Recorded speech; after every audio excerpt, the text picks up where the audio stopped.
ఇటు తెలుగుదేశం పార్టీ నుంచి కూడా రియాక్షన్స్ వస్తున్నాయి. తెలుగుదేశం నేతలు ఏమంటున్నారో కూడా చూద్దాం.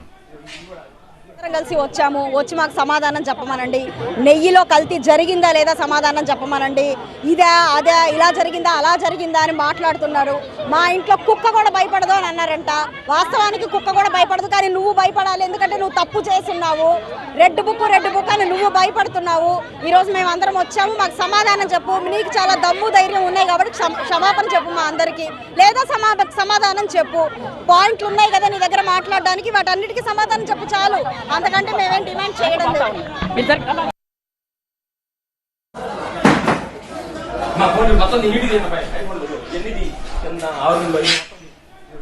గౌరవ ముఖ్యమంత్రి చంద్రబాబు నాయుడు గారిని మాట్లాడిన తర్వాత సహనము ఓపికతో ఉండాల్సినటువంటి అవసరం లేదు.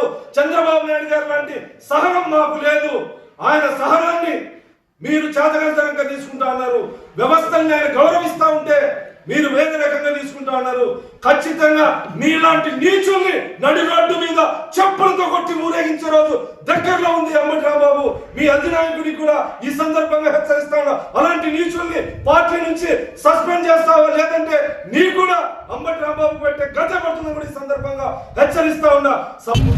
అవమానకరంగా, అసభ్యకరంగా, సభ్య సమాజం తలదించుకునే విధంగా మాట్లాడుతున్నటువంటి ఈనాటి వైఎస్ఆర్ పార్టీ నాయకుల్ని ఈ రాష్ట్రం నుంచి బహిష్కరణ చేయాలి. గతంలో మర్చిపోయినారు మీరు. ఇదే పద్ధతిని కొనసాగిస్తే వైఎస్ఆర్ కాంగ్రెస్ పార్టీ రాష్ట్రంలో చిత్తుకోడిపై భవిష్యత్తు జీరో అవుతుంది. వెంటనే అంబటి రాంబాబుని సోమోట కేసు పెట్టి వెంటనే అరెస్ట్ చేయాలి. మరి జగన్మోహన్ రెడ్డి చిత్తశుద్ధి, నైతిక విలువలుంటే వెంటనే అతని పార్టీ నుంచి బహిష్కరించి ఈ రాష్ట్ర బహిష్కరణ చేయాలి.